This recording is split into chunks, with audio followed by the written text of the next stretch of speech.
একসময় পৃথিবী ছিল নীরব, না ছিল মানুষ, না ছিল শহর, না কোনো সভ্যতা।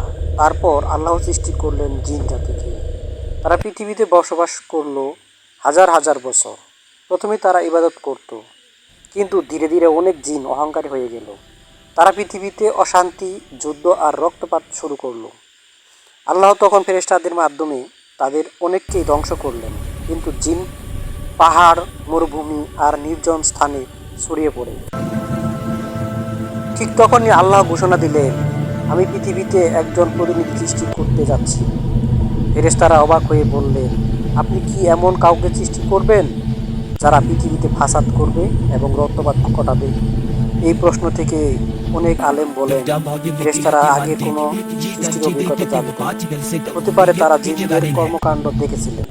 তারপর আল্লাহ মাটি থেকে সৃষ্টি করলেন হযরত আদম আলাইহিস সালামকে। শুরু হলো মানব জাতির ইতিহাস। কিন্তু এখানেই শেষ নয়। কিছু ইসলামিক বর্ণনায় ভিন্ন ও ভিন্ন নামের রহস্যময় সৃষ্টির কথাও পাওয়া যায়, যারা নাকি জিনদেরও আগে পৃথিবীতে ছিল। যদিও এসব বর্ণনার সবগুলো শক্তিশালী সহি নয়, তবুও ইতিহাসের গভীরে লুকিয়ে আছে অজানা রহস্য।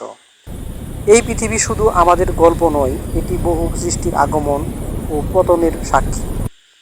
আর সবচেয়ে বড় শিক্ষা হলো, যে জাতি আল্লাহকে ভুলে যায়, অহংকার করে ডুবে যায়, অন্যায় ও ফাসাদে লিপ্ত হয়, তাদের ইতিহাস একসময় মুছে যায়।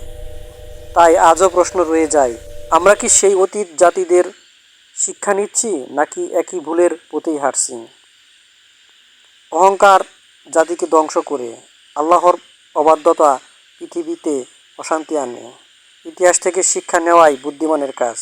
মানুষকে পৃথিবীর খলিফা হিসেবে দায়িত্বশীল হতে হবে।